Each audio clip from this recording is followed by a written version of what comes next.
Hey, welcome back to Case Studies. Today, I'm going to talk about the one habit that is the most important habit that I have in my entire life. This is the habit that's added the most quality of life out of anything else that I do. And I think it's kind of a staple of who I am. And it's the habit of planning on a weekly basis. And so I got into this habit on my mission. I went on a church mission to Oklahoma, and I had a mission president that was cool with me reading other books. And so I got on this Stephen Covey kick where I read everything that Stephen Covey had ever produced. And it impacted me enough that our third child, when me and Chelsea were having our third child, I talked to her. I said, hey, let's name, boy or girl, let's name our third child Covey. And so we had a little girl. And so our third child, who's 9 years old now, her name is Covey. And so the principle behind this habit is the law of two creations. And the law of two creations basically states that things are created twice. If you go to the book of Genesis, the world was created spiritually, and then it's created physically, according to the Bible. And this idea that things are created twice, that there's a spiritual or a mental creation, and then you go to work in the physical world and go create it. That's ultimately like the principle of goal setting. And so, this habit, I got into it on my mission, where you would go through kind of all your roles and responsibilities, and then you would make a plan and put that plan in place, and then you'd go review that plan at the end of the week to see how you did, and then recommit to go kind of do a better plan. The reason it's so important to do it on a weekly basis instead of a monthly or an annual basis is this process of sharpening the saw. That if we continue to saw without pulling it off and sharpening the saw ends up getting dull, and we lose track or we lose perspective of our priorities and our opportunities. And we end up kind of not getting the best results, even though that we work really hard to go pursue those results. And so I want to go through and I want to talk about my process. It's evolved over 20 years. And the big reason for sharing this is I've got, tons of young people that I worked with over the years in my career at Vivint, that we would teach this kind of every single year to help managers to have that tool set to go be more productive.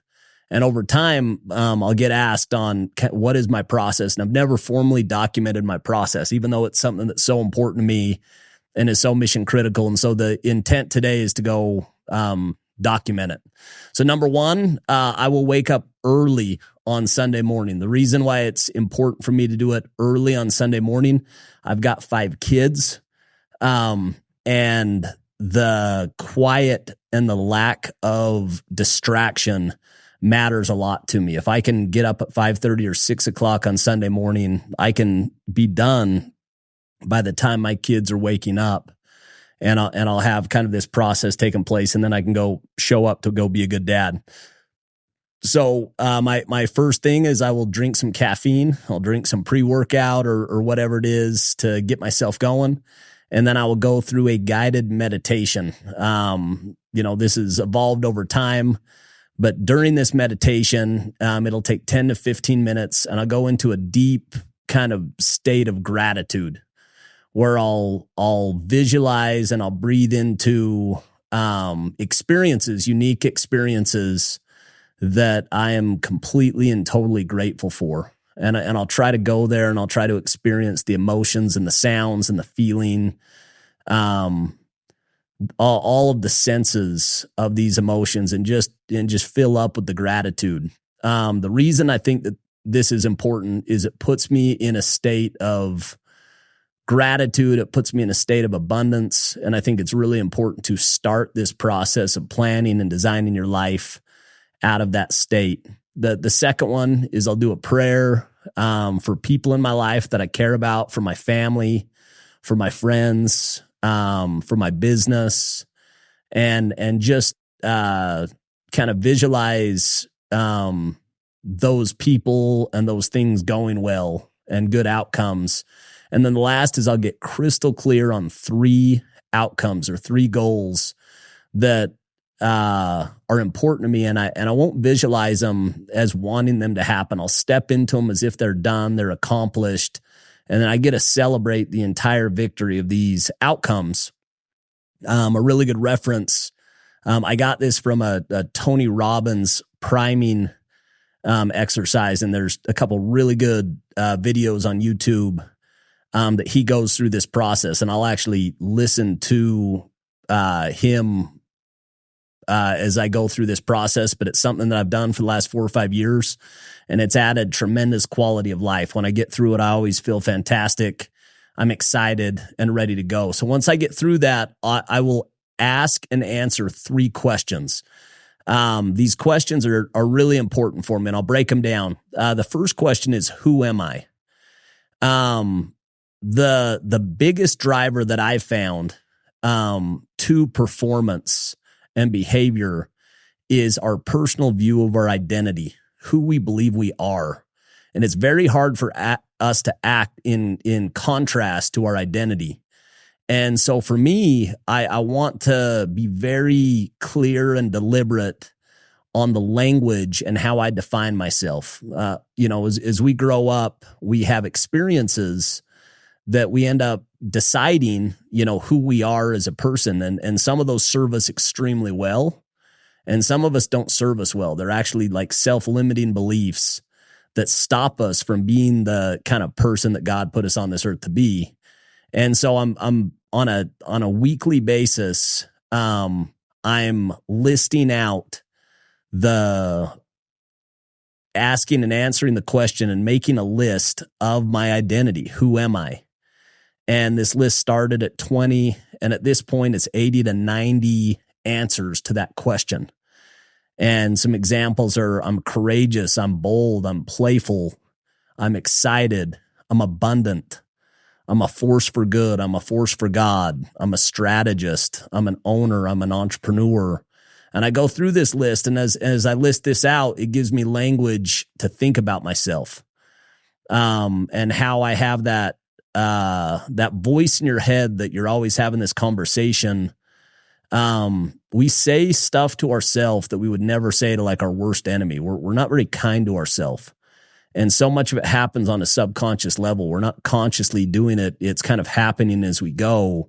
And so I try to fill my mind up and that software up with language that's really productive, that serves me well. So that when I'm having kind of that internal conversation with myself, that it's a productive conversation. It's something that's pushing me forward. So number 1 is identity. I think that's the most profound. If there's this video in The Lion King where Simba, goes off with his buddies. His dad dies and goes off with his buddies, and he's playing around with the warthog. And they're having a good time, Hakuna Matata. And then he goes to this pond, and he has this experience where he looks in this pond and he sees the reflection of himself, and he sees his dad, and he hears this voice that says, remember who you are. And he's happy, he's having a good time, but he's not acting like a lion. And he has this experience where once he remembers who he is, then he changes his behavior and he rises up to the challenge of stepping up and being a lion and being kind of the head of the pack. And I think about that, and all of us, remembering who we are matters so much. And for me, my personal philosophical belief is that I'm a son of God, that I have divine origins, and that I've got big work to do. And so remembering my identity helps me show up with the right energy, with the right focus, with the right confidence. So the second one is what gets me excited. It's this principle of expectancy. And I think it's so important to have a pile of things, a long list of things that just light you up. And this one is so personal. This question is so personal, but it's also so profound. When we go through this process of thinking this gets me excited. This actually lights me up. And it can be the most simple things, or it can be, some big goals that you're chasing. But all of us experience it, during the Christmas season or during a birthday, where we have this anticipation of this event. And it brings in all the sights and sounds and emotions and feelings as we anticipate this special event. But that's something that we're kind of living in, that system that was created for us. And there's a better way, which is to go create those Christmases or those moments for yourself, and to condition yourself to just, when you're not thinking about anything, that you're thinking about these things that just light you up, that move you forward. And having those as top of mind, it just puts me in the right mentality of being excited, being forward thinking, looking forward. There's the proverb that where there is no vision, the people perish. And this is allowing, myself to get this real clear vision of what I want, and also what lights me up, just like what gets me going. And it could be a hunt that I have, that I'm excited about. It could be a family vacation. It could be a business deal that I'm working on. It could be a golf trip that I've been looking forward to, a different course that I'm going to go play. Could be a party that, we're going to plan, or Lake Powell, or whatever it is. Again, it's completely personal, but I think it's profound and important to be crystal clear on what lights you up, and to have an opinion on what lights you up. And then the last one is, what are my biggest opportunities? Peter Drucker, he's known as the father of modern management theory. He wrote over 50 books, but one of those books is called The Effective Executive. And in this book, he talks about executives, and he says the effective executive, they focus their best and biggest energy on their biggest opportunities, and they starve problems. And the ineffective executive, they give their best energy and time to problems, and they starve opportunities. And so I try to think about that. And the biggest reason for all of these things, but specifically on what are my biggest opportunities, is it allows me to know what to say yes to and what to say no to during the week. And I think if I haven't gone through this, then you just kind of react to whatever the day, whatever presents itself during the day. But if I'm clear on my biggest opportunities, then when something pops up that moves me towards these things, I know that it's an instant yes. And so as I go through it, I break those down into the different categories. What are my biggest professional opportunities? What's my, biggest opportunity as a husband, as a dad, as a father, as a disciple of Christ, as a scholar, as an athlete, and then also as a professional, as an investor, as a business owner. If you can list out those things, and all of us know the answer to that question. If we ask the question, we will know the answer. As a husband, what is my biggest opportunity as a husband? And there's 2 or 3 answers that it's like, if I did these things, that would move the needle the most. There's a principle, it's called the Pareto Principle. And it states that 20% of your activities will give you 80% of your results in life. And by identifying what are my biggest opportunities, you're identifying that 20% of activities that will give you ultimately 80% of the results. And the most effective executives, they can actually have a lot of waste in their schedule. You can have over half of your schedule that's just not planned and still be crazy effective if you can identify what are my biggest opportunities and build those into your plan. So that's how I started out, and it puts me in just this really productive mindset. Number 2, I have a journal, and if I go back over the last 20 years, it could be kind of my ADD, it could be me being obsessive compulsive, but if there's any habit that I've been religious with, it's this habit. And I've got these journals, and I ended up, I started getting them at Barnes & Noble 15 or 20 years ago, and I'll always get the same journal. But I could go back any week over the last 20 years. And if you said, what were you doing in September 10th of 2006? I could go grab this journal, and I'm going to have a 1-page summary of what I was doing that week. and it's addressing kind of that 20%, those big rocks. And so this is a very, very important piece of the process, because this is a 1-page accountability summary of my previous week. And so when I go back, I look at my schedule that I built the week before. I look at all the outcomes, the goals I set, and what I accomplished. And it's just making a list that's saying, hey, I said I was going to work out 5 times. I worked out 5 times. I said I was going to take my wife on a date on Friday night, took her on a date. Said I was going to drive my daughter to school. I did it. You know, I did these things with investing. I did these things to grow my business. I did these things to serve my community. You know, I called my mom. Whatever it is, whatever you list is kind of like, this is the most important thing. This is the life that I want to go live. It's just capturing it, and it's just being accountable to yourself and writing a summary. What's also profound about this is what I've found over time is that history repeats itself. And specifically for the different careers that I'm in, stuff happens at different cycles. And so before I write this summary, I'll go back a year, the same dates, and I'll read a week or two in front, a week or two behind of what was happening a year ago. And it's amazing when I look back, it makes me aware of the different stress that I was feeling, the different challenges that I was feeling, the different problems, how I solved them, what I was accomplishing. And it does a couple of things. The first one is it just gives you perspective that we're always going to have stuff. There's always kind of headwinds to what we're trying to go accomplish. And then there's also some wins along the way. And sometimes just reminding yourself of the wins gives you the confidence that you're going to go win again in the future, and vice versa.